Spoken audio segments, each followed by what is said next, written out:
Can you still hear the waves? Or is that something else whispering your name? What did you see behind your eyelids? A memory? Or a warning? As you return from the depths, ask yourself, what lives in the silence between dreams?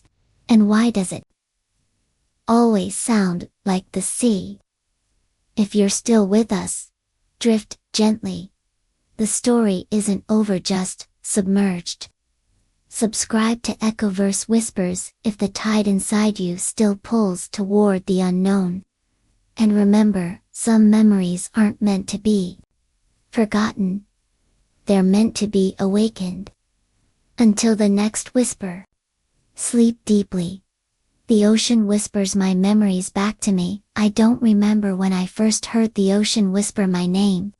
Only that it began the night I returned to the house my grandmother left me after her disappearance.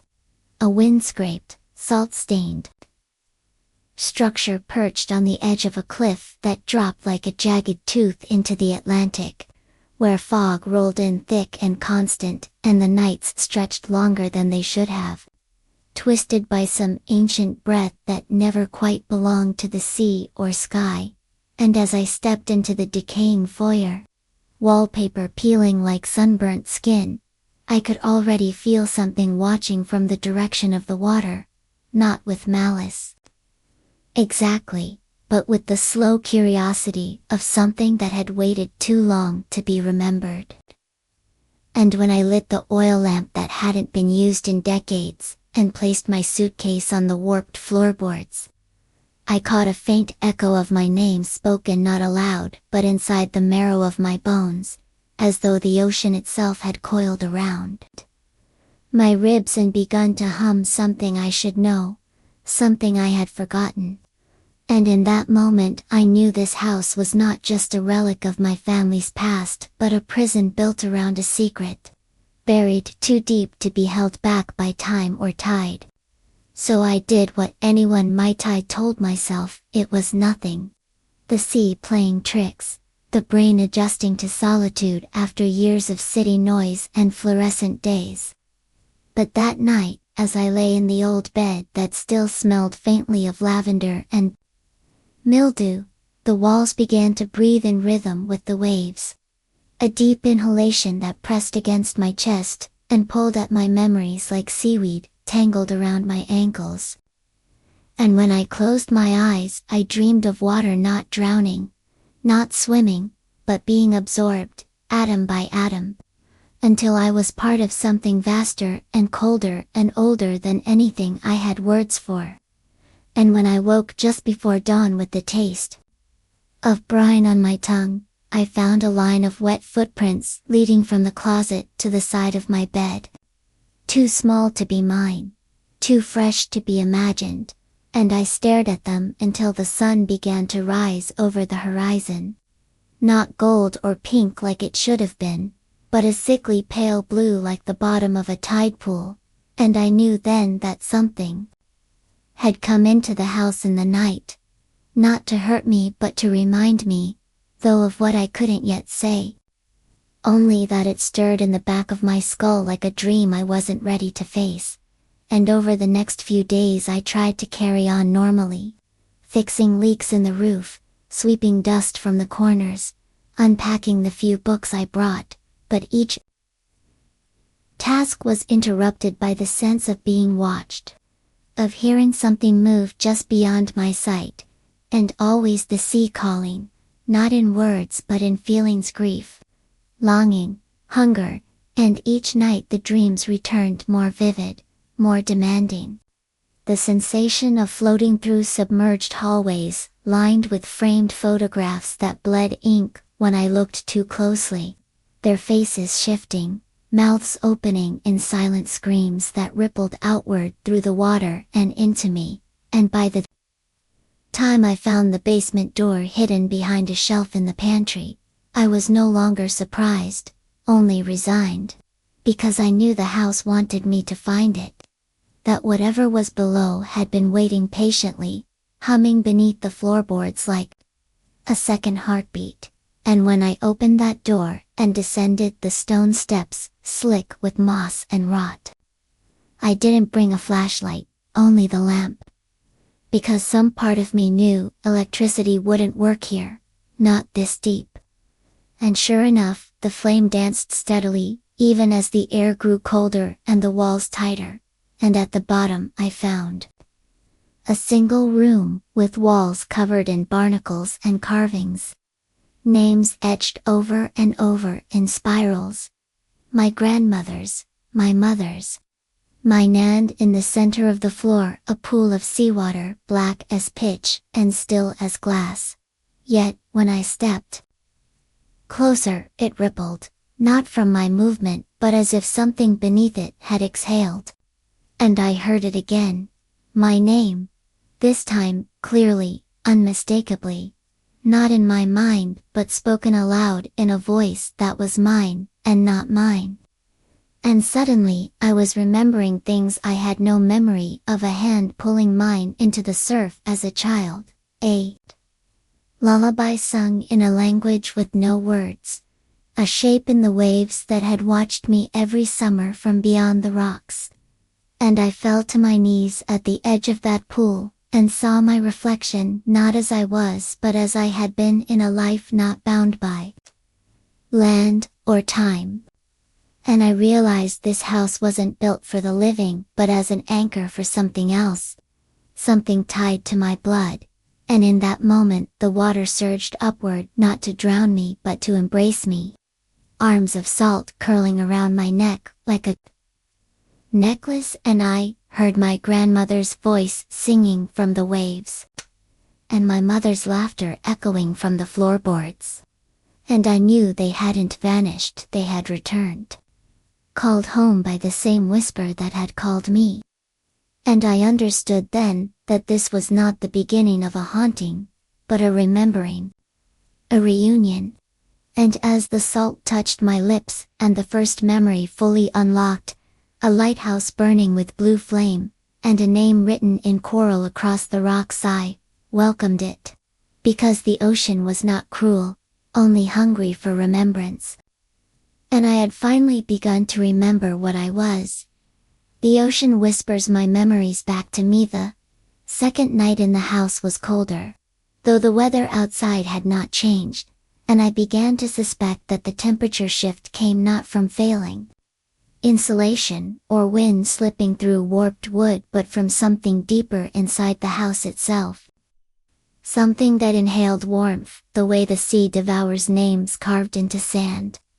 And as the sky bruised into darkness, and the waves below crashed more rhythmically than they should have, like the beat of a heart embedded in the seabed, I felt the compulsion to return to the basement pool, though I had sworn I would not.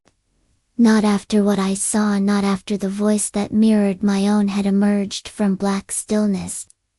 To call my name with such aching familiarity, it felt like my own soul reaching out from beyond the veil of reality. But the whisper had settled under my skin like a tide that refuses to recede, so by candlelight I descended once more, not expecting to find anything new. Only to convince myself it had been a hallucination, stress, the decay of isolation. Yet as I stepped onto the stone floor, and saw that the water had risen slightly and the barnacles on the walls now pulsed faintly like gills, I knew that something had changed, or perhaps something had awakened. And when I peered into the inky pool, my reflection was not alone. There were shapes behind me, feminine and floating, faceless and drifting just beyond the mirror of the surface. Their hair undulating like strands of seaweed in a current I could not feel, and when I turned, the room was empty. But the scent of salt and rosy my grandmother's perfume coiled around me in impossible tendrils, and the carvings on the wall had shifted again. My name now surrounded by hundreds of others written in looping, unfamiliar script, and yet I could understand them without knowing why, as though the names were singing in my blood, unlocking parts of me that had never been human. Not entirely, and for the first time I asked aloud, "What do you want from me?" And the pool didn't answer with sound but with memory, flooding my mind with flashes of it.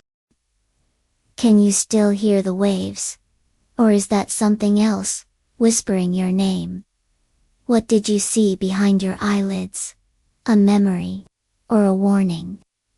As you return from the depths, ask yourself what lives in the silence between dreams, and why does it always sound like the sea? If you're still with us, drift gently. The story isn't over, just submerged. Subscribe to EchoVerse Whispers if the tide inside you still pulls toward the unknown. And remember, some memories aren't meant to be forgotten. They're meant to be awakened. Until the next whisper, sleep deeply. The ocean whispers my memories back to me. I don't remember when I first heard the ocean whisper my name, only that it began the night I returned to the house my grandmother left me after her disappearance.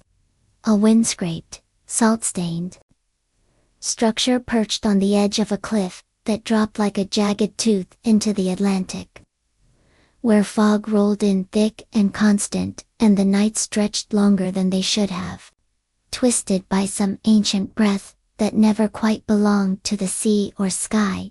And as I stepped into the decaying foyer, wallpaper peeling like sunburnt skin, I could already feel something watching from the direction of the water, not with malice exactly, but with the slow curiosity of something that had waited too long to be remembered.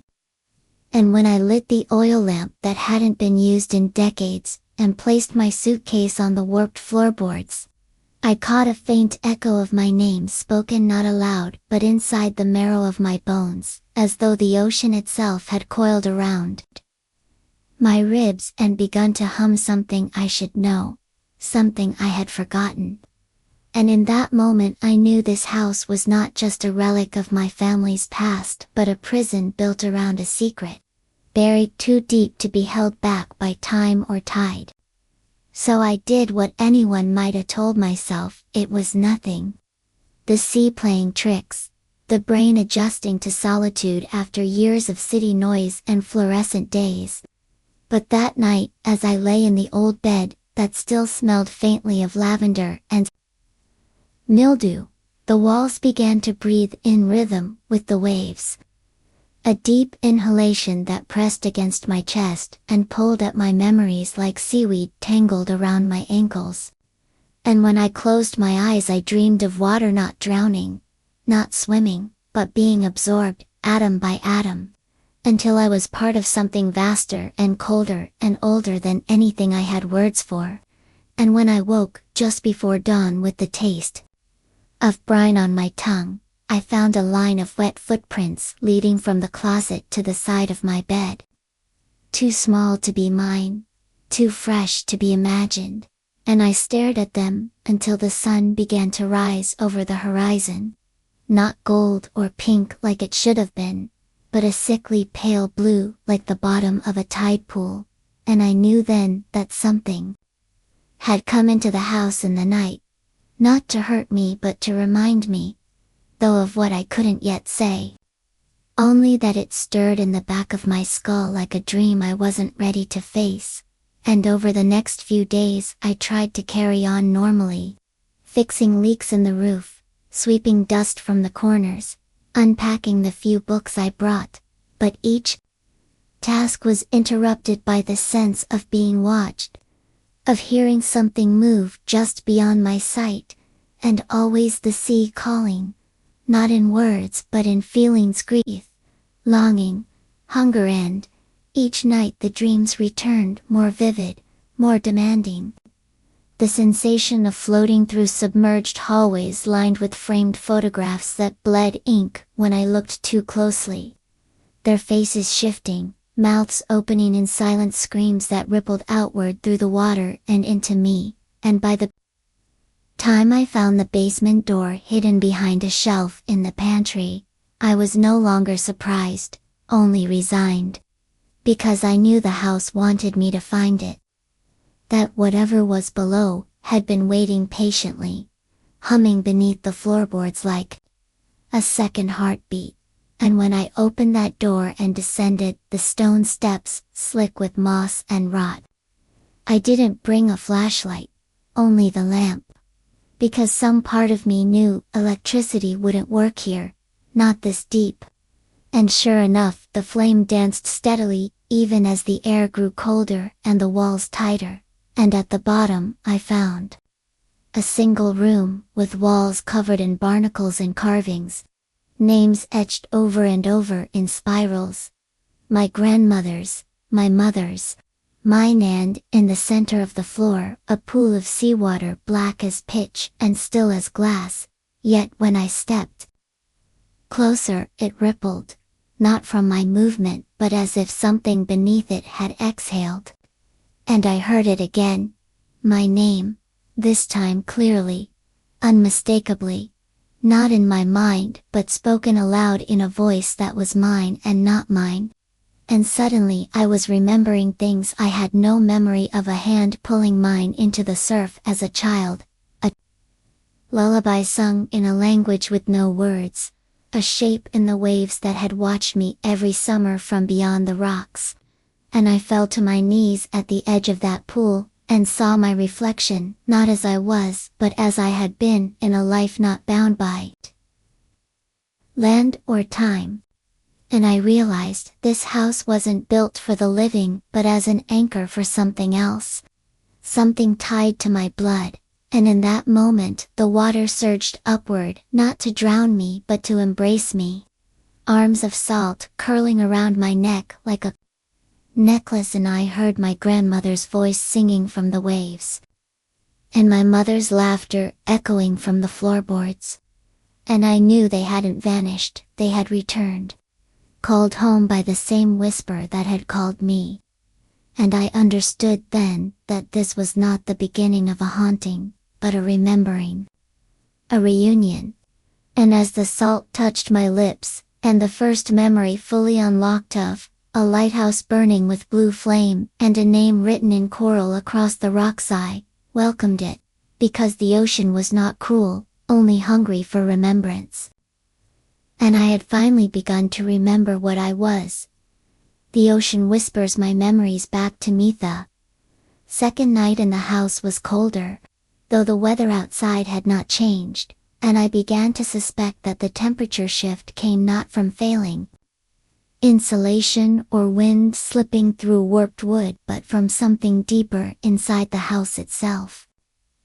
Something that inhaled warmth, the way the sea devours names carved into sand. And as the sky bruised into darkness, and the waves below crashed more rhythmically than they should have, like the beat of a heart embedded in the seabed, I felt the compulsion to return to the basement pool, though I had sworn I would not. Not after what I saw, not after the voice that mirrored my own had emerged from black stillness to call my name with such aching familiarity. It felt like my own soul reaching out from beyond the veil of reality. But the whisper had settled under my skin like a tide that refuses to recede, so by candlelight I descended once more, not expecting to find anything new, only to convince myself it had been a hallucination, stress, the decay of isolation. Yet, as I stepped onto the stone floor, and saw that the water had risen slightly and the barnacles on the walls now pulsed faintly like gills, I knew that something had changed, or perhaps something had awakened. And when I peered into the inky pool, my reflection was not alone. There were shapes behind me, feminine and floating, faceless and drifting just beyond the mirror of the surface, their hair undulating like strands of seaweed in a current I could not feel. And when I turned, the room was empty. But the scent of salt and roses, my grandmother's perfume, coiled around me in impossible tendrils. And the carvings on the wall had shifted again. My name now surrounded by hundreds of others written in looping, unfamiliar script, and yet I could understand them without knowing why, as though the names were singing in my blood, unlocking parts of me that had never been human. Not entirely, and for the first time I asked aloud, "What do you want from me?" And the pool didn't answer with sound, but with memory, flooding my mind with flashes of a sung in two voices, one human, and one not. A corridor made of flesh and shell and shadow. A cold hand taking mine, as I was pulled gently into the surf, beneath a sky filled with blue moons. And as the sun set once more, and the horizon bled crimson, I returned to the basement, drawn not by fear but need, and found the pool wider now, its edge cracking the stone tiles, its surface rippling with colorless light, and when I stood at the brink, I saw something rise, slowly, a figure cloaked in water and time, her face familiar in a way that made my stomach clench, and my eyes burn. And she opened her mouth and sang, not words, but vibration, and I felt it in my bones, a resonance that made my skin tighten and my teeth ache, and when I looked down, my feet had begun to web. The skin stretching slightly between the toes, not grotesque, not wrong, only different, and natural in a way I couldn't deny, and I whispered, "Who am one?" And she didn't answer, only lifted a hand and pointed toward the pool. And I looked and saw not my reflection, but a child being held beneath the surface by gentle arms, as a circle of women stood around them, chanting, their voices merging with the wind and the waves. And I knew that child was me, baptized not by faith but by bloodline, submerged, not to cleanse but to bind. And as I staggered back from the edge, the stone beneath my feet cracked like a shell. And from below I heard the sound of hundreds of voices rising. Not screaming, but singing, layered harmonies that carried pain and promise and longing. And I whispered, "I remember," and the house creaked in response, the walls flexing, and the spiral on the ceiling above me glowed faintly blue as though the stars had fallen inside the house. And I realized the sea was not outside but beneath, within, and behind every wall, and the house was a membrane stretched between two worlds. Not to keep me safe, but to keep others out, tore in, and the moment I accepted this, the singing stopped. And I was alone again. The pool still, the room silent. But inside me something had shifted, a door opened wide, and the tide began to pull the ocean whispers my memories back to me on. The fourth night the wind did not howl, the floor did not creak, and the house fell into such unnatural stillness that even the sea seemed to hold its breath, as though the world had paused to witness something ancient waking beneath its surface. And I knew before I opened my eyes that something had entered the house. Not through a door or window but through memory itself. And when I did finally rise from my bed, I found that the bedroom had changed the wallpaper. Once floral and faded, now shimmered with slick, black-green patterns that pulsed in time with the sound of my heartbeat, or perhaps the ocean's. And the bedposts were no longer wood but twisted coral-like spires that seemed to have grown taller overnight. And when I stepped onto the floor, my feet sank slightly, not in water, but in damp sand. And the room smelled of brine and decay, and something faintly sweet, like sea flowers blooming in darkness. And when I looked into the mirror above the dresser, I did not see myself.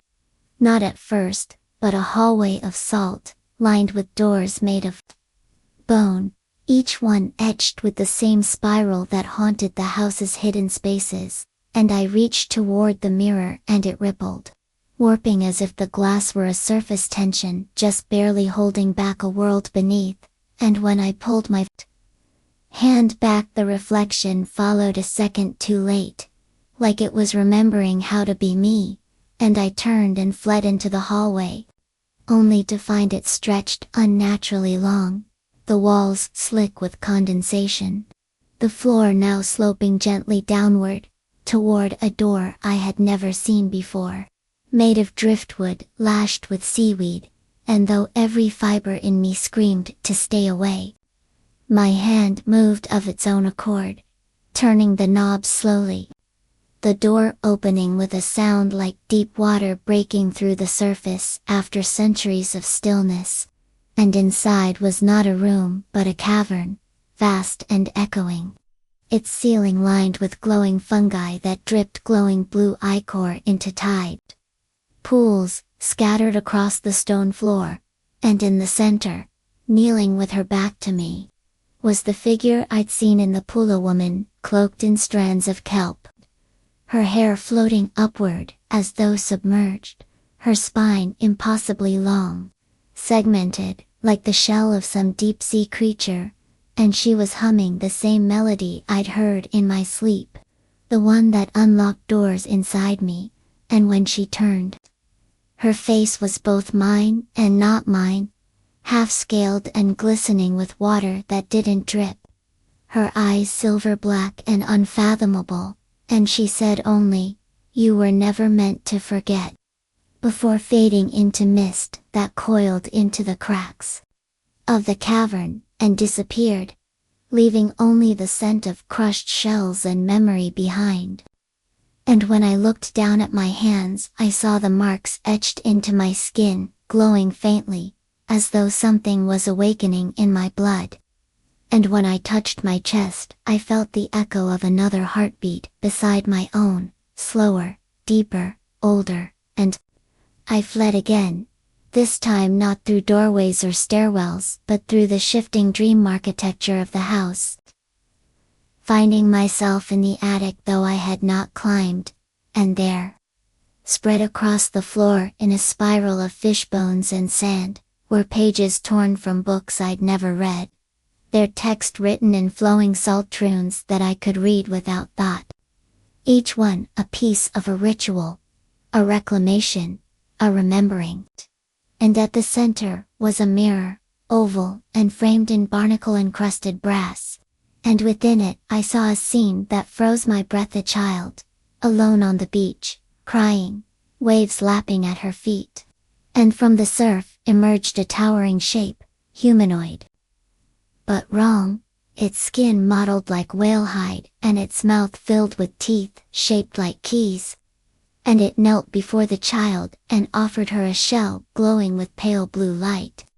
And the child took it, smiling, then turned toward me and I saw her face. It was mine, years ago, a face I didn't remember wearing but now recognized with such certainty it ached, and I fell backward from the mirror, gasping, the attic spinning. And the pages around me fluttered though no wind blew, and I heard the whisper again. Stronger now. Not in my mind, but from every wall. You are the tide returning, and the light bulb above exploded in a burst of salt water and glass, and I scrambled down the ladder and ran through the hall, finding that every door was now open and behind each was a version of the sea, boiling, calm, black, filled with stars, roaring with the cries of children. And I passed them all until I reached the library, where the books had arranged themselves into a spiral on the floor, and in the center lay a pearl the size of my fist, pulsing faintly like a heart. And when I reached for it, the room blurred, and I was no longer in the house but beneath the ocean, floating weightless in a cathedral of stone and coral, vast and ancient, with windows that showed not the sea outside but moments of my life, my first steps, my first word, my mother's face before she vanished into the sea. And in each moment, I was watched by something in the corner. A silhouette, a glint of silver eyes, and I understood then that I had never been alone. That something had watched over my life, not as a protector but as a warden, and that this cathedral was a prison for memories deemed too powerful to surface. Until now, And as I drifted through its halls, I began to hear the voices of those who came before me. Thousands of them speaking through the water in perfect unison, telling the story of a family line that was not entirely human, a pact made long before language, a gift passed down through blood and tide. And I saw rituals conducted on cliff edges, children held to the waves like offerings, and always the same melody sung by mothers with silver teeth and eyes like the moon.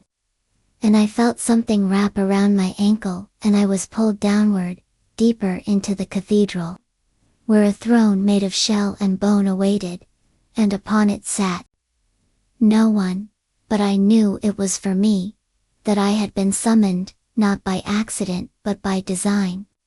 And when I opened my mouth to scream, water filled my lungs, and I didn't drown, I sang. The ocean whispers my memories back to me on the 5th night. I didn't sleep because I couldn't, something in my blood was too loud, too bright, and every time I closed my eyes I felt the pressure of the deep crush against my ribs, not painful, but possessive, like the ocean had finally made its way into my marrow, and was using me to remember itself. And the house seemed to sense the change, because the walls no longer sighed in protest, but welcomed me. Their groans shifting to slow, rhythmic creaks that felt like breathing, guiding me toward something deeper. And when I wandered through the hallways now, the wallpaper bled slow trails of salt water that glittered faintly in the dark, and the portraits lining the walls followed me with eyes that were not painted, but living, glistening with moisture as if the glass behind them held a secret tide. And the basement door was gone, not just closed, but erased, and in its place stood a mirror that hadn't been there before. Taller than me and framed in a twisting wreath of barnacles, kelp, and teeth too small to be human. And when I looked into it, I saw not my reflection but a shifting version of myself. Submerged, my skin pale and translucent, my hair drifting around me like ink in water, my mouth slightly open as though speaking words I could not hear. And in the mirror world behind me stood a staircase that spiraled downward, and when I reached out, my fingers touched not glass but water, and without thinking I stepped through, and the sensation was not of breaking a surface but of slipping between breaths. And I was in the staircase from the mirror, stone walls lit with bioluminescent script that rearranged itself as I descended, forming words from dreams I hadn't had yet. And the deeper I went, the more I remembered the first time I saw something watching me from beneath the tide. The taste of blood in my mouth after swimming too far. The way my grandmother would sing lullabies in a language she never taught anyone else, and how those songs now formed themselves into thoughts in my head like inherited instinct. And at the bottom of the stairs was a room carved entirely from fossilized coral. Pulsing faintly, a ribcage of a forgotten leviathan, and in its center was a pool, not water, but memory, thick and glowing, swirling with scenes I couldn't yet place. And I knelt beside it and looked in and saw dozens of versions of myself, across lifetimes and bodies, male, female, child, elder, all kneeling before the same pool, all whispering the same phrase. We return because we must. And the moment I mouthed the words, the pool split open and a shape rose from it, long and serpentine, coiled in shadow and light, with eyes like the bottom of the sea. And it did not speak, but flooded me with sensation, loss, grief, awe, hunger, knowledge. And I understood that this was not a creature, but a memory itself given shape. The accumulated pain of generations, sealed in salt and time. And it reached toward me with tendrils of song, wrapping around my mind until I could no longer remember who I was before I came here. And in its presence I saw the beginning, pact made on the cliffside by my ancestor who married the ocean. Not metaphorically but literally, bound by blood to something unknowable and eternal. Trading a lineage of breath for a memory that would never die. And I saw her eye silver like mine had become and the moment she gave birth not to a child, but to a voice. A current of identity that would pass through flesh like lightning through metal. And I realized now that I wasn't haunted. I was haunted incarnate. Built to carry a chorus of lives that could never be buried, only submerged. And when the memory being leaned in closer, I felt the weight of every voice it held press against my skull. Not to break me, but to see if I could hold them too. And I whispered, yes. And the moment I did, the entire chamber dissolved into salt and mist, and I found myself standing once again in the hallway of the house. Only now every wall was wet, dripping, pulsing, and the ceiling had vanished, replaced by a swirling sky of water above me, through which I could see shadows swimming, not fish, not whales, but silhouettes of people moving as though dancing in slow gravity. Their limbs long and graceful and sorrowful. And I realized this was no longer just a house on a cliff, but the spine of something ancient that had broken through into our world. A bridge between tides and breath, and I walked to the kitchen, where the walls now shone with mother of pearl, and the floor had been replaced by sand, and on the table sat a book, bound in eelskin, sealed with a clasp of rusted gold, and etched on the cover was the spiral again, but this time it opened, unfurling like a mouth or an eye, and I opened the book to find that every page was blank until I touched it. And then words formed in silver ink, a journal I hadn't written yet but knew I would. And the first line read, "It begins again, as it always does, with forgetting." And I felt something stir inside me, a hunger, not for food, but for memory, for song, for immersion. And that night I did not sleep in my bed but lay in the pool that had formed in the basement once more. Water rising slowly up my sides like a blanket pulled by unseen hands, and I closed my eyes and did not dream because there were no dreams left, only memories. Some of them mine, some not, all of them whispering in a chorus I now knew by name. And before I drifted completely under, I opened my eyes once more and saw the walls of the house pulsing in time with the tide, each breath bringing me closer to what I had been before I was born, and I understood the truth. I was not returning to the ocean, I was the ocean returning. The ocean whispers my memories back to me. By the sixth night, the tides within me had grown stronger than the ones crashing beyond the cliff's edge, and I could feel the sea not as a distant body of water but as an extension of my nerves, its rhythms threading through my thoughts like veins feeding a vast and ancient heart. And the house had finished changing by then, not with dramatic shifts, but with small, insidious transformations that accumulated like barnacles clinging to the hull of a forgotten ship, until every door felt heavier. Every window showed not the outside world but a fog-drenched dreamscape of distant lighthouses and black surf and shadows writhing just beneath the surface. And even the air had thickened, humming with the salt static of words I hadn't yet spoken aloud but that floated constantly through my mind in a language that tasted of copper and storms. And I no longer feared the changes in my body. Way my skin had begun to reflect light, like the surface of deep water. Or how the sounds in my throat had begun to resonate at frequencies that made the walls tremble slightly when I whispered into the night. Because I understood now that these were not deformities but awakenings, biological echoes of something I had always been meant to become. And on that sixth night, I didn't bother lighting a lamp or carrying a candle because the house glowed faintly from within. Bioluminescent filaments growing like veins across the ceiling and dripping light onto the floor where my footprints now left behind small puddles of seawater that did not evaporate, and I followed the soft glow down the staircase without effort, my movements graceful and fluid.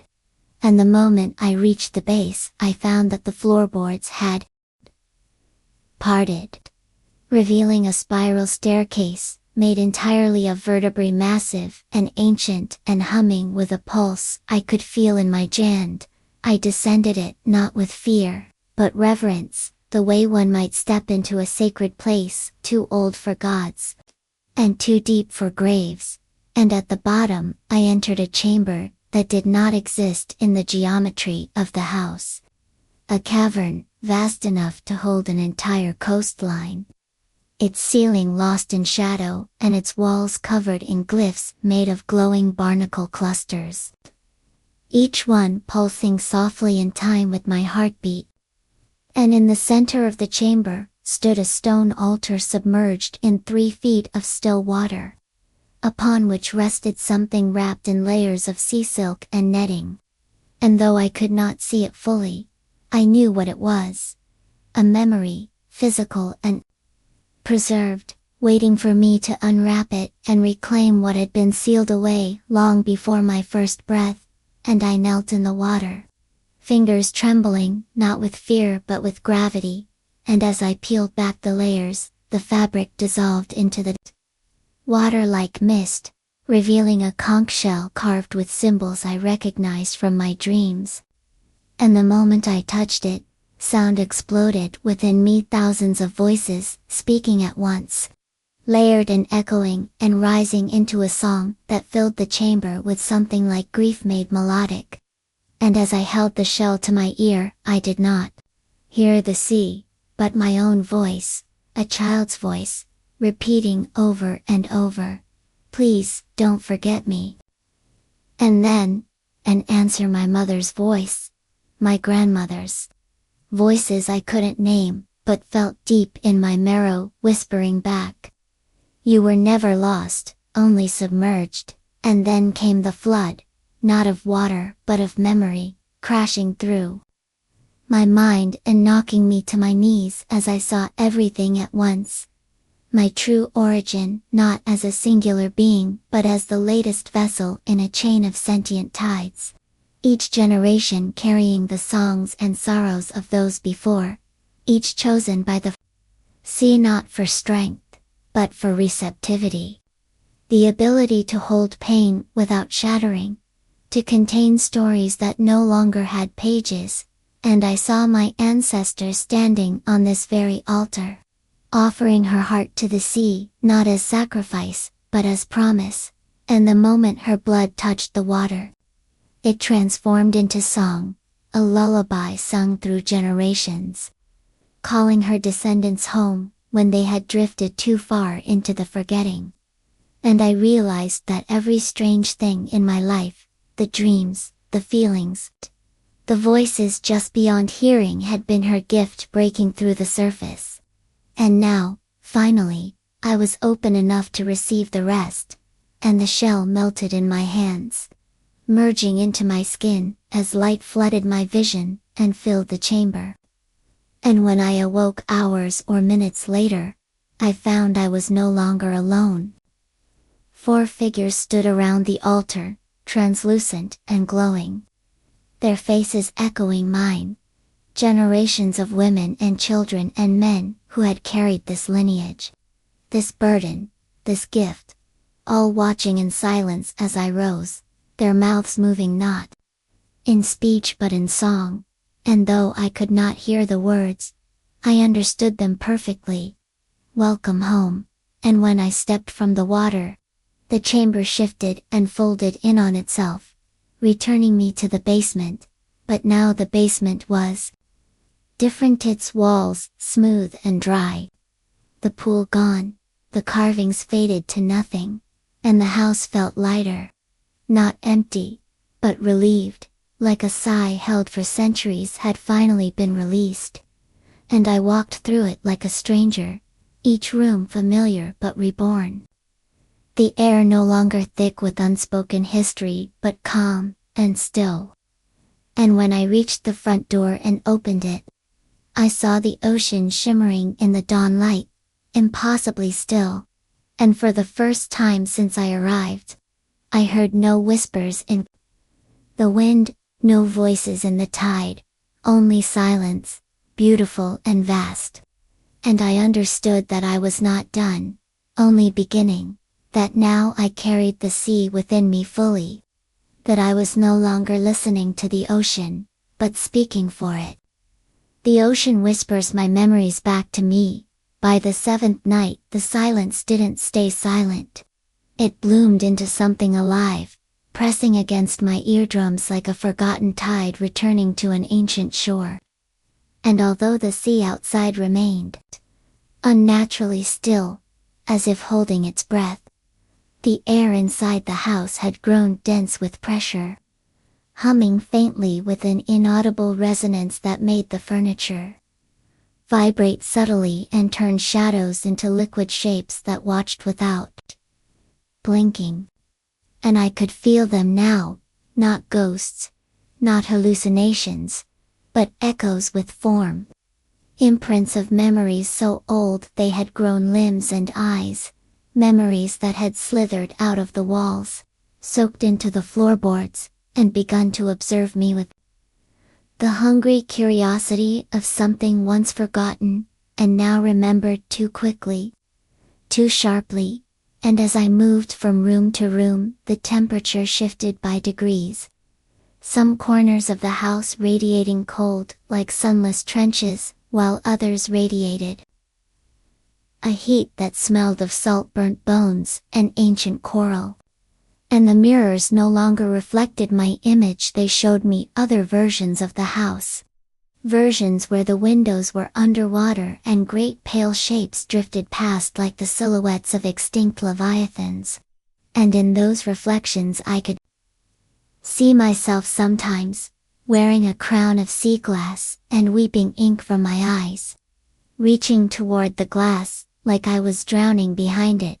And I knew those were not futures or dreams, but possible truths, waiting for the right moment to manifest.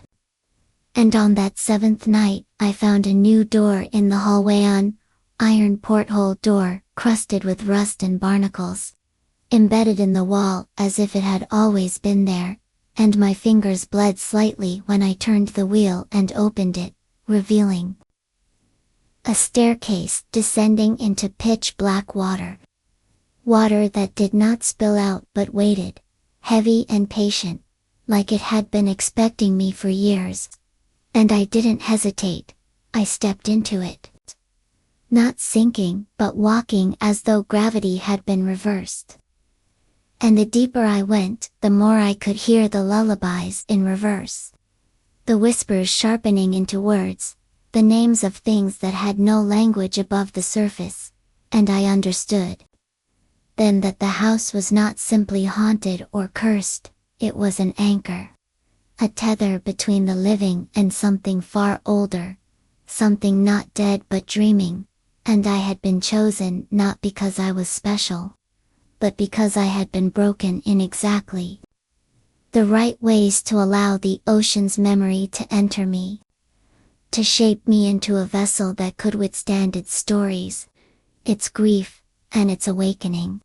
And when I reached the bottom of the submerged staircase, I entered a room with no ceiling, just an endless column of water stretching into darkness above. And in that room stood a figure carved from coral and bone and glass, tall and feminine and eyeless, and she moved not with muscles but with the slow, graceful flow of currents, her mouth opening not to speak but to release a stream of small silver fish that swam in a circle around me, tightening with each pass until they formed a ring of light.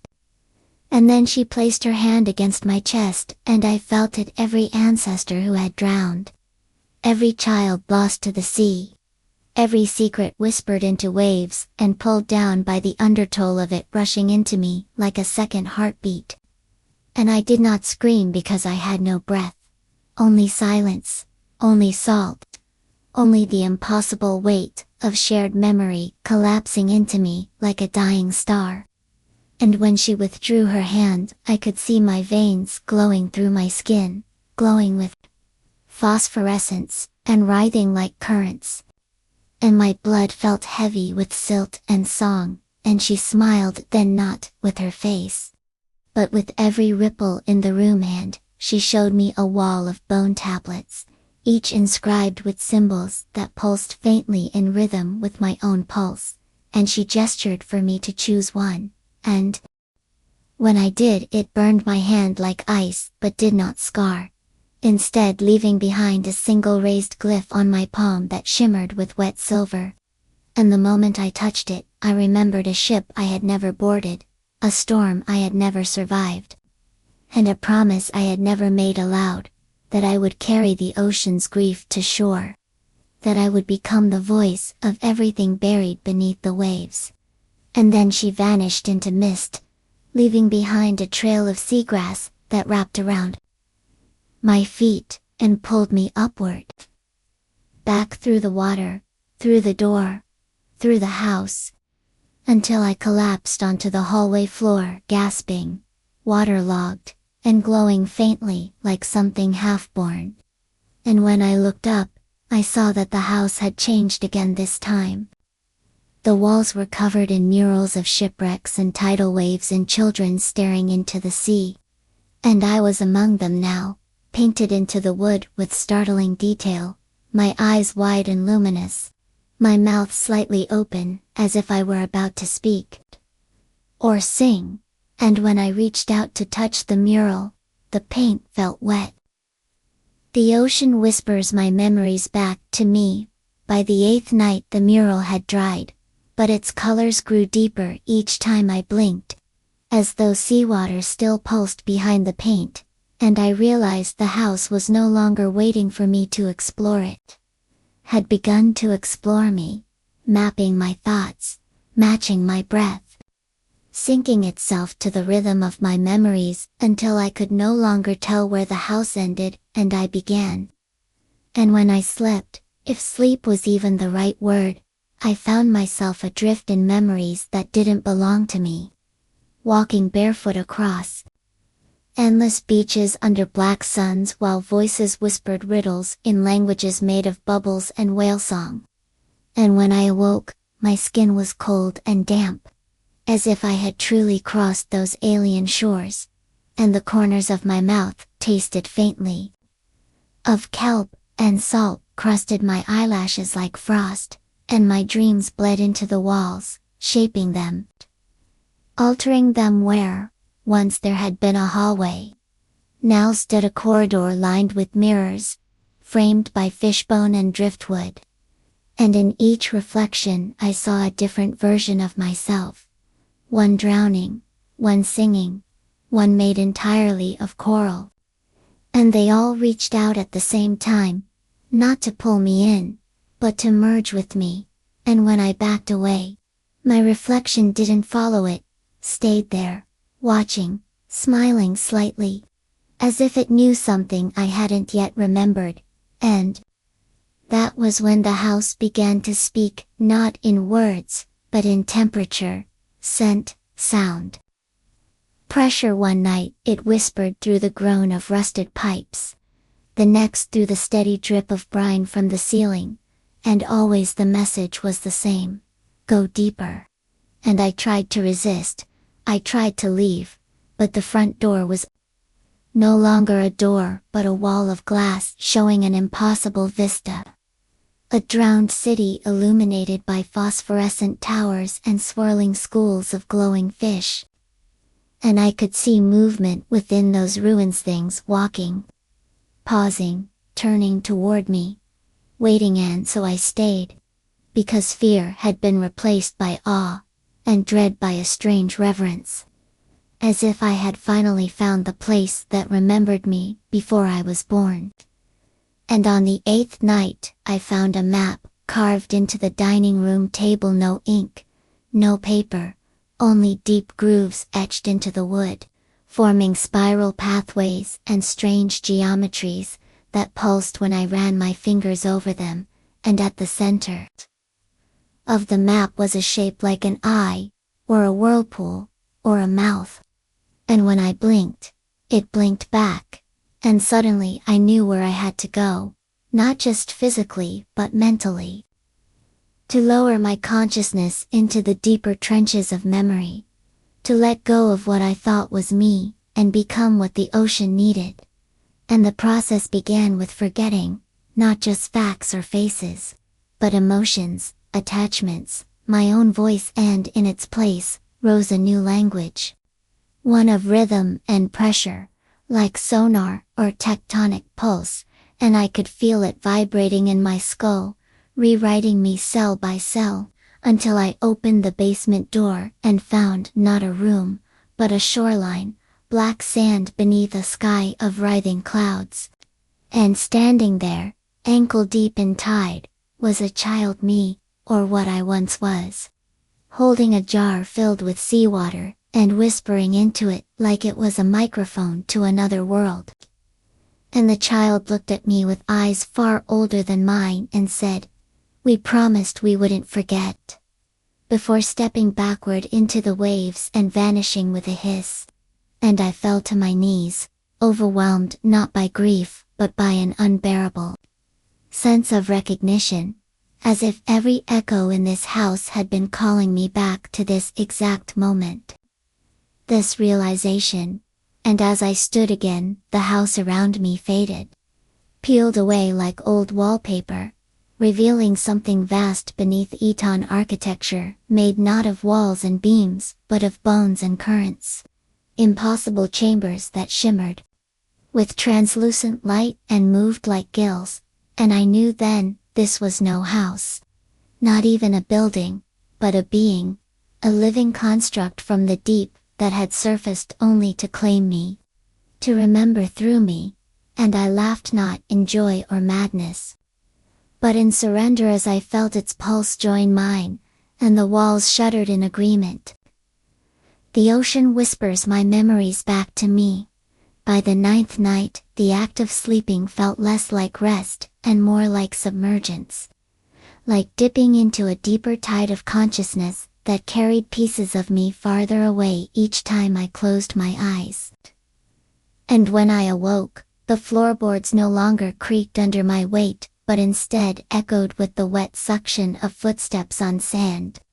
Though there was no sand visible, just the feeling of it, the memory of grit between toes, as though the house was no longer pretending to be a structure but fully revealing its true state as a tide-locked threshold between land and oceanic memory. And every room shifted slightly when I wasn't looking. Like the interior of a giant creature adjusting its bones, reshaping itself in accordance with my surrender, and the air grew thicker, saltier, heavier with every breath, not unpleasant, but charged, humming with unseen voices that whispered in pulsism, fast and excited, some slow and mournful. And when I stood in front of the hallway mirrors again, only 2 of the reflections still looked human.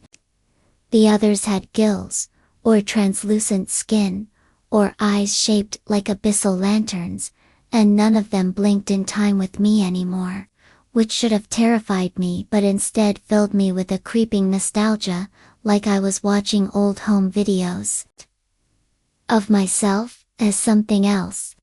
Someone that once thrived in the pressure of ancient trenches, and now returned home through the doorway of this place. This living memory palace of bone and salt. And when I turned from the mirrors, I saw that the walls were no longer plaster and wood, but ribs. Immense and pale, curving above and around me like the inside of a whale, and along them were carvings of tiny humanoid figures etched with barnacle-crusted fingers.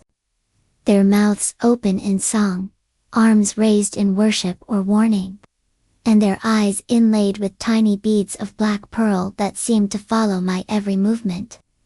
And the deeper I went, the more rooms I allowed myself to discover, the more I felt the thinning of the boundary between the conscious and the submerged, as if memory was not something stored in the mind, but in water.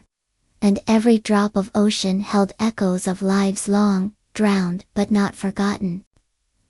And in the attic, I found a cradle that rocked itself in rhythm with a phantom tide, and inside it was a bundle of seaweed, shaped like a baby, humming softly. The tune eerily familiar until I realized it was the lullaby my mother used to sing, but not my mother from this life. No, from the one before, the one where my skin was slick and my eyes had no whites. And we drifted through glowing kelp forests humming that tune as a beacon to others like us.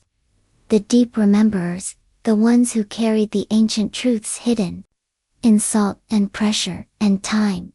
And when I touched the seaweed bundle, the house sighed around me, windows fogging as if exhaling centuries of kept breath. And the temperature dropped, not cold like winter, but cold like the deep, still, unmoving cold of the trench floor, and I welcomed it, let it wrap around me like a familiar blanket. And in that silence I heard it, a memory not of mine, but implanted, a vision of the first sinking, not a ship, not a city, but a soul, the first to leave the surface willingly, and be claimed by the ocean, transformed and multiplied, its mind stretched across miles of deep current, and in that mind, the blueprint of this house was first born, not as structure, but as ritual, an act of construction through memory. Rebuilt again and again by those drawn to it, and I was only the latest, the freshest vessel. And as I walked down the staircase, now made of polished shell and coral, I saw shadows gliding across the walls, huge, slow, intelligent, and they watched me like guardians or judges or perhaps ancestors, and though they spoke no words, I felt them in my chest. A heavy resonance like sonar striking bone, and the message was clear: you are not becoming. You are returning. And I nodded, unable to speak, because my mouth no longer remembered how to form surface words. And when I reached the bottom of the stairs, the door there no longer led outside, but opened into black water, churning gently, invitingly, with the faint glow of ruins pulsing below. And though there was no fear, I hesitated, not because I doubted, but because I remembered the way one might pause at the edge of home after a long exile, savoring the final moment before belonging. And as I stepped forward, the water did not resist or drown me, but parted like breath, cool and eternal. And I descended not by falling but by recalling, every inch a reunion, every breath a memory flooding back through the current, and behind me the door of the house closed, not with finality, but with joy, like the shoe molded by the gravity of deep truths, too heavy for surface minds. And now that I had returned, they could sing again, fully, with harmony, no longer fractured across generations of silence. And as I knelt before the pool, it accepted me not as a servant or an heir, but as a chorus member rejoining the song.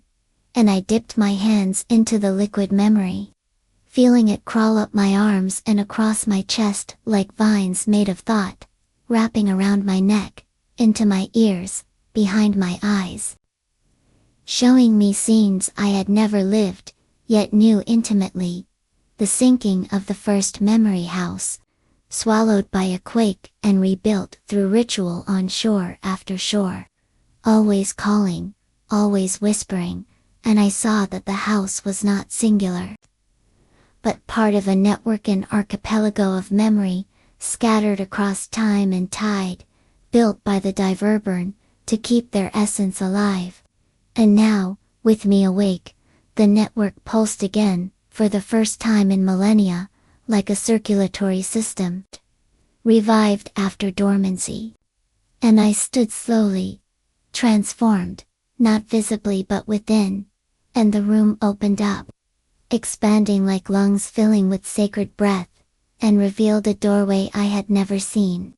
Made not of wood or shell but of sound, vibrating, oscillating, humming, in patterns that stirred instinct rather than comprehension.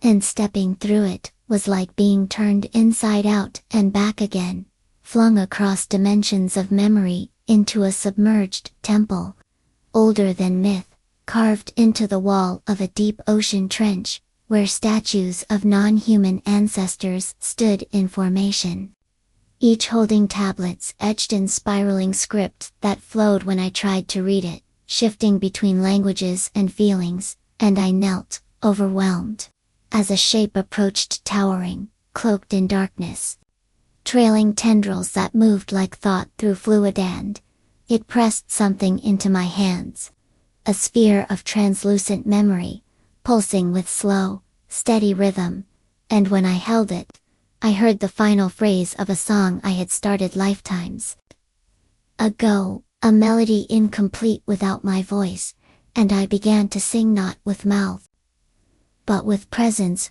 resonating across the trench, across the temple, across all memory houses simultaneously, waking the diverburn, buried in sleep.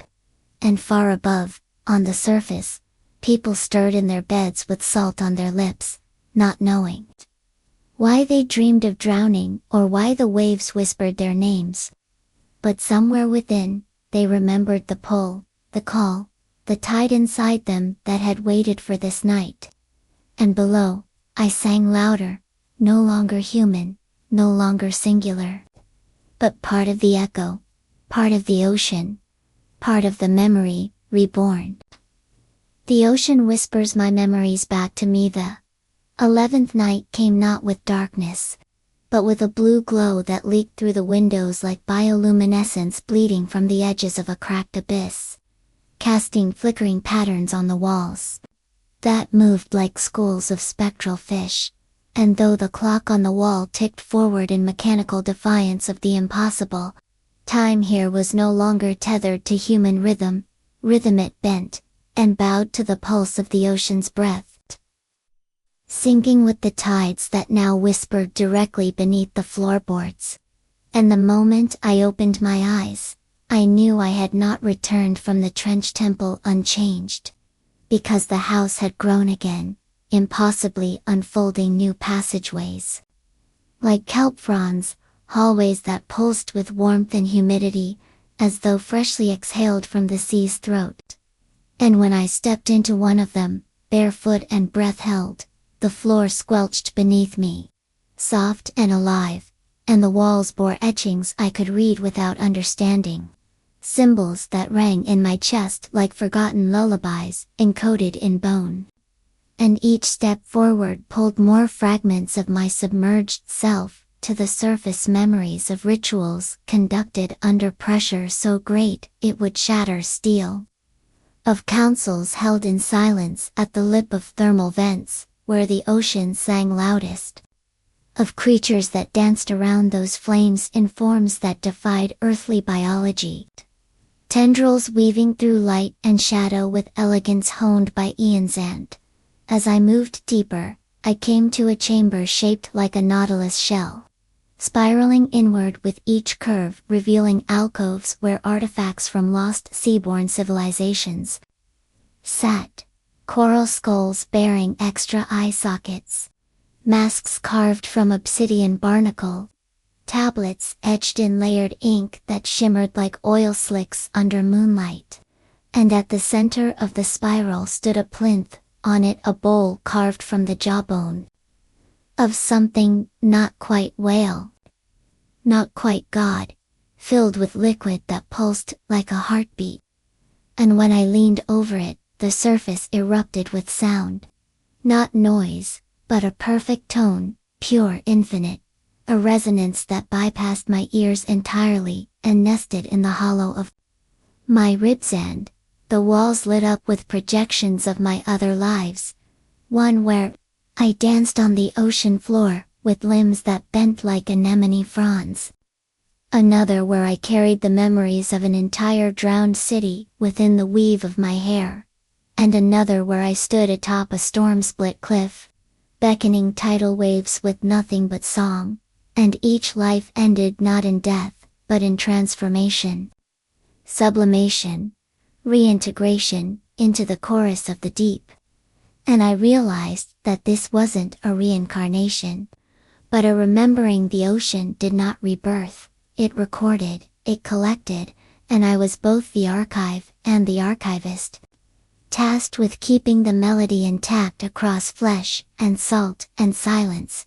And just then, the house groaned, not from settling, but from expanding again, and above me the ceiling peeled open like a clam revealing sky, not the night sky of stars, but a swirling vortex of memory water, an inverted sea with shadows swimming just out of reach, and a figure descended from it. Not falling but swimming through gravity as though it were water, its limbs too many, its face masked in shimmering bone, and though it had no eyes, I knew it was watching, evaluating, remembering me as I remembered it, and it reached out with a hand that dissolved into mist before it touched me and whispered, not in words, but in pulse, "You are not yet complete." And I gasped, because in that instant, a memory I had not known was missing, returned to me like a knife, finding the space between ribs. A mother, made of coral and current, who had sung me into existence inside a trench temple under the weight of a dying son, and who had been torn from me by a betrayal older than time. A breach in the circle of memory, by something that should not have been remembered, and now, I saw it. The false note in the ocean's song. A disharmony introduced long ago, infecting the chorus, twisting songs into screams. And I knew that if I didn't find it, didn't excise it, the ocean would turn on itself, drowning memory in madness. And so I turned from the plinth and walked deeper into the spiral, past the bowl, past the alcoves, into a passage that had not existed until I needed it, narrow and dripping, lit by a glow that came not from any source, but from my own skin, now etched with runes pulsing in sync with the walls.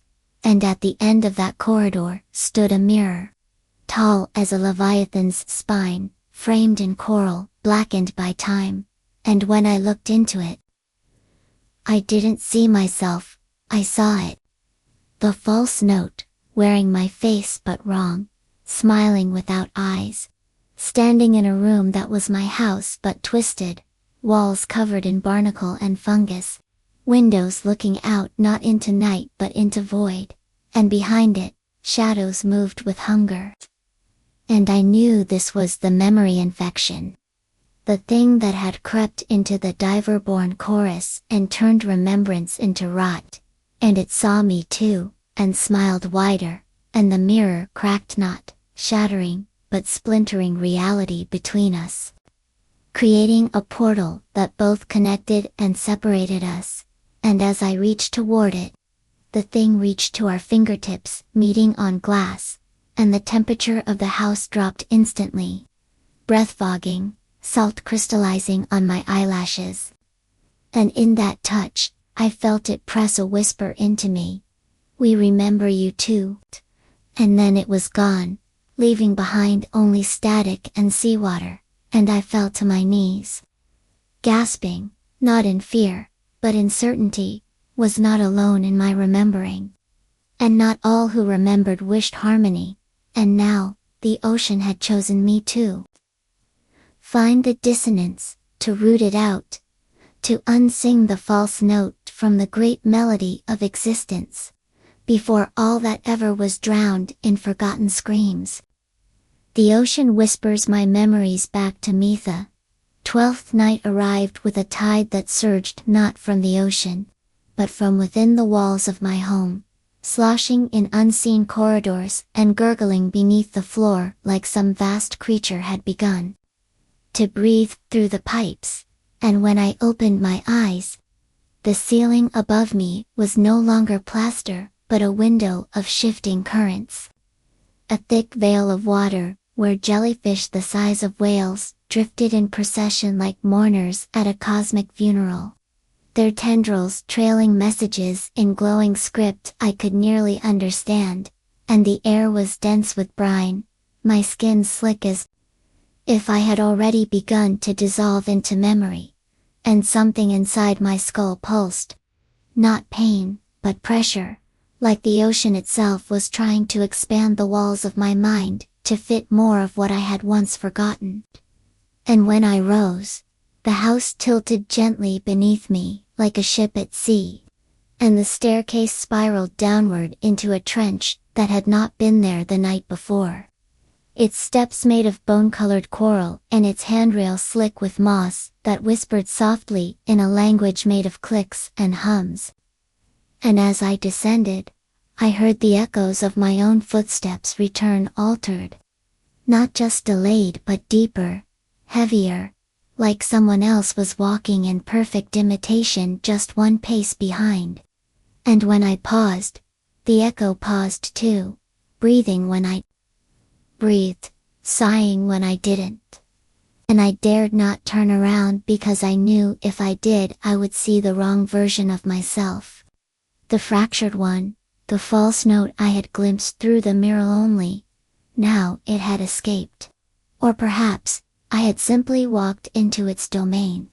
And as I reached the bottom of the stairs, I found myself in a cathedral of pressure and silence, a hollow carved into the ribcage of something long dead, the walls pulsing like the inside of a throat. And at the center of the chamber, stood an altar of black stone, covered in barnacles that blinked as I approached. Their mouths opening and closing in sync with the crashing waves I could no longer hear, but feel in my bones. And on the altar lay a book bound in sea leather, and stitched with golden kelp. Its pages blank until I touched it and bled a drop of memory into its spine, and suddenly, words erupted in spirals across the pages not written, but remembered, and I realized it was my own story being transcribed, not just the life I had lived, but every version I had ever been. Sailor, siren, survivor, monster, god, and every life ended with a drowning, not of water but of self, of identity, of song, until now, where all threads converged in me, the one chosen to restore the melody, or extinguish it forever. And from the pages rose a name I did not recognize, but could feel in every marrow-deep echo of my being. Valzaruin, the conductor of the false current. The ancient breach in the diver-born chorus, a being older than water, who had once sung the stars into their drowning sleep, and now sought to turn memory itself into a sea of silence. And I knew I had to find it, to confront what had been unspoken since the beginning of tides, and as I closed the book it melted into my skin.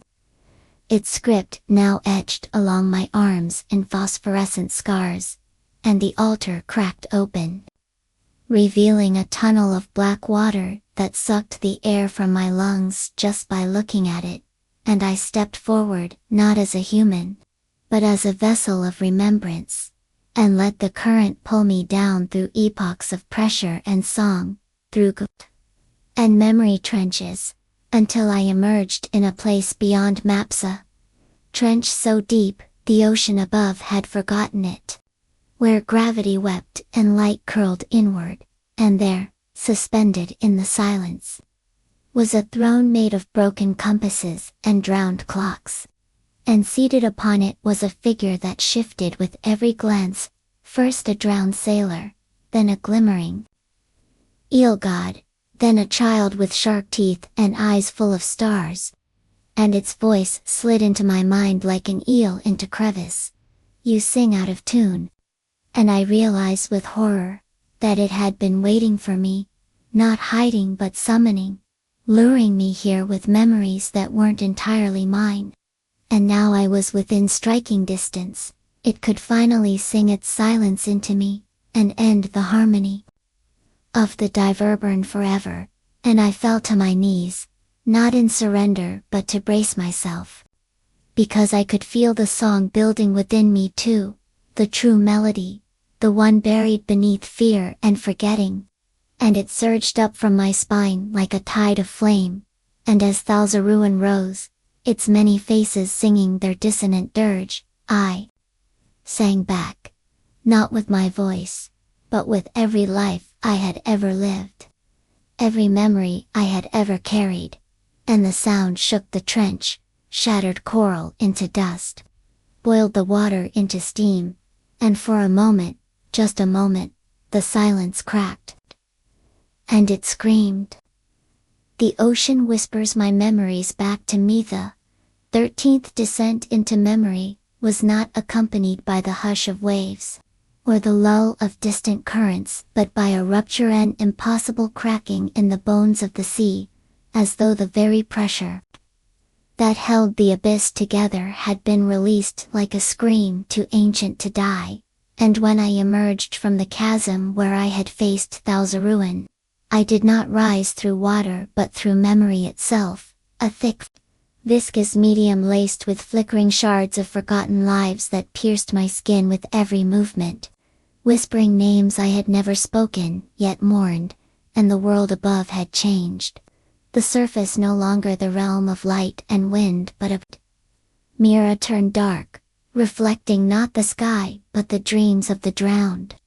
And I stood now on a shoreline that bled black brine with every step I took, sand whispering like teeth grinding in sleep, and all around me were relics not of this world, ships grown into trees, anchors that pulsed like hearts, and ruins of cities that never existed in time, yet echoed in every child's nightmare of deep water. And above all loomed the chorus, no longer silent but humming, low and discordant, like a great orchestra of whales dreaming of extinction, and I felt the scars of the diverborn script burning on my arms, their glow now pulsing in rhythm with the sky, and I knew then that I had not returned alone. For some fragment of Thalzaruan, some echo or infection, had latched onto me in that trench of unraveling, and it was not speaking but watching, letting me lead it back to the place it had once been exiled from. And the realization struck like a cold spear through my ribs, that this was always its plan. To make me its vessel not through violence, but through memory, to lure me deeper not by fear, but by the need to remember what I had lost, what humanity had forgotten, the bargain made long ago, when the sea was given voice, and the cost of silence was paid in generations, and now that voice was unraveling, not screaming but humming a song that frayed the edges of sanity. And the townspeople I once knew wandered the cliffs with barnacles growing from their eyes, their mouths open in hymns they no longer controlled, their children sketching spiral runes into the sand with fingers that glowed in moonlight, and every house leaned toward the ocean as though straining to listen, to obey, to follow, and I walked among them not as savior but as herald. For every step I took unraveled the boundary between shore and sea, land and dream, and I could feel the memories I'd collected over countless lives whispering different paths. Some urging me to dive again, others to burn it all down, and one small and human begging me to stop, to remember who I was before the song. But I no longer knew where that self had gone, perhaps left behind in some sunken temple or devoured by the current of names I now carried, and still, I pressed on toward the lighthouse at the edge of the cliffs. Its flame now an inverted void, a black light that called not to ships, but to the forgotten. And inside, I found the keeper, not a man but a skeleton draped in salt and memory, its eye sockets brimming with seawater that never spilled, and when it spoke, the voice was mine, a version of me that had failed, drowned, forgotten everything, and it warned me, the melody isn't a weapon, it's a womb. And I saw then that I was not fighting a god or a curse, but a cycle of sky cracked open like an eyelid, revealing an iris of pure sound, and I understood then that the final memory had yet to return. The one that would complete the melody, restore or erase the diverburn forever. And as the lighthouse trembled, I knew I had to descend one final time, not into the ocean, but into the memory beneath it, the one that all other lives had been built to hide. And I turned back toward the sea, its waves now reaching for me, like hands of liquid memory, and I dove, not with hope, but with purpose, carrying all that I had become, knowing that what I would find next would not be a place, but the first moment, the origin, the primal chord, that began the song. And perhaps, if I survived it, I could choose whether it should ever be sung again. The ocean whispers my memories back to me. The 14th memory did not come gently, nor did it arrive as a whisper or a lull. It struck like a storm born before time, a rupture in the ether between thought and sea, and as I plunged through the black spiral of the tide once more, there was no resistance, only the terrible smoothness of descent, like sliding down the throat of something ancient and waiting. And it was not water that clung to me now, but thought itself, the heavy, slow-moving fog of all forgotten things, swirling and pressing against my skin, begging for form, for voice. And as I sank deeper, the world twisted around me into impossible geometry structures, older than oceans, formed not of stone or coral, but of memory calcified. And at the center of it all pulsed a heart, vast and luminous and made entirely of music, each beat a note from the melody that had haunted my soul since the first ripple kissed my ears. And I realized with horror and awe, that I was no longer hearing it, I was remembering it, that ancient lullaby that had been etched into the marrow of the diver born, before language or death. And I saw then the first diver born in their true form, not as humans but as dream forms, ethereal echoes of emotion made flesh by the ocean's desire to remember itself. And I understood the diver born were not protectors, but interfaces, mediums, through which the ocean could relive its own histories. And I was the final node, the last chorus bearer, destined not to fix or seal or destroy but to harmonize, to bring the lost notes of all drowned epochs into a final verse. And with this understanding came the awakening of the deep temple around me, its halls lighting with pulses of memory, each alcove revealing fragments of the past wars between sentient currents, alliances with storms, treaties signed in bioluminescent blood, betrayals that shattered islands, and dreams so massive they drowned civilizations in their sleep. And each of these fragments surged toward me like waves of recognition, not to harm but to join, to stitch themselves into the symphony building within my chest. And I could feel my body fraying, not in pain but in resonance, my veins conducting frequencies too complex to be heard by ears, only by soul. And as the final chamber opened before me, shaped like an infinite spiral of ascending sound, I stepped into the presence of the true origin, not a creature, not a god, but a moment, the first time the sea remembered its own reflection.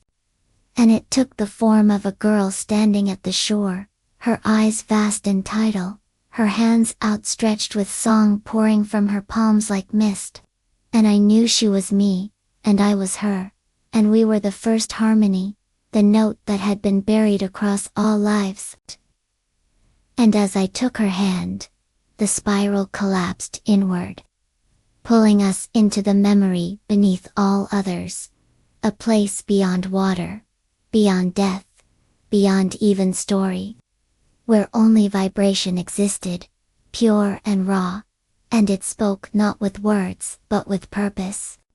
Sing me whole, or silence me forever, and I wept. Not from sorrow but from recognition. For I had always known this was the choice, the end of the melody, or the beginning of a new ocean, and as the memories fused into me, I felt the eyes of the surface world watching, the people on the cliffs, the towns whispering the half-remembered songs in their sleep, the sea beasts circling in expectation.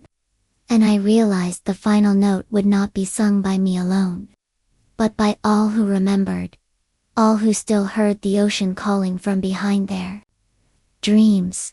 And with one breath, I opened my mouth, and let the memory pour out. Not as a scream, not as a song, but as the silence before sound, pregnant, trembling, eternal.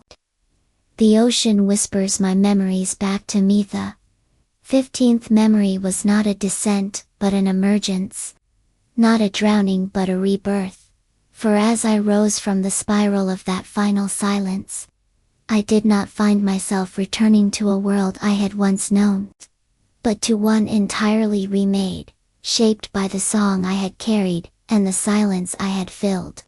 And as my eyes opened, if they could still be called, I saw, not sky, not sea, but a great expanse of living memory, stretching in all directions.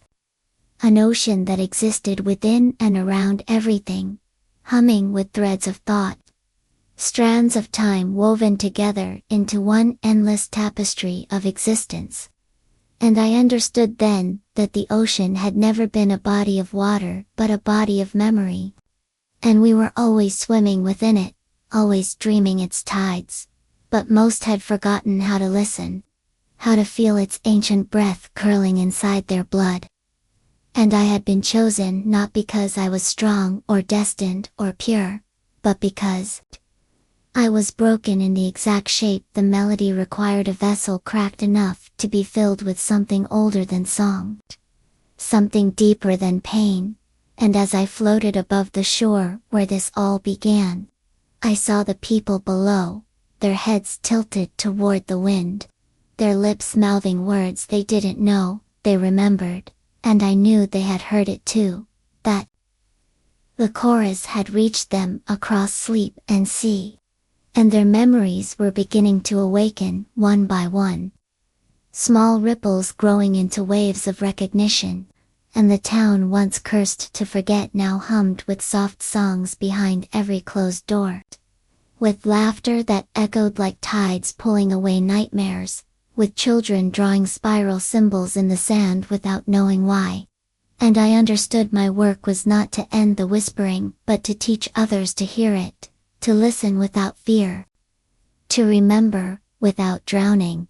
And so I walked, not on water, not on land, but on the breath between them, and with each step, the world grew quieter, not from loss, but from peace. The kind of silence that comes when everything that must be said has already been sung. And as I stood on the cliff's edge, staring into the churning horizon where the old ocean met the new sky, I felt the last fragment of the diver burn within me dissolve, not in grief, but in gratitude, returning to the depths from which it had once risen, now part of something whole, something complete. And I turned back to the house that had once held ghosts, and saw only windows now, glowing with warmth, with life. And from one of them, a girl watched me with eyes that knew the melody. And she waved not in farewell, but in continuation, as if to say, we will keep singing, we will keep remembering. We will never let the sea forget itself again. And as I walked into the wind, I felt the final whisper touch my ear, not a command, not a warning, but a question as soft as a wave breaking on skin. What will you remember next?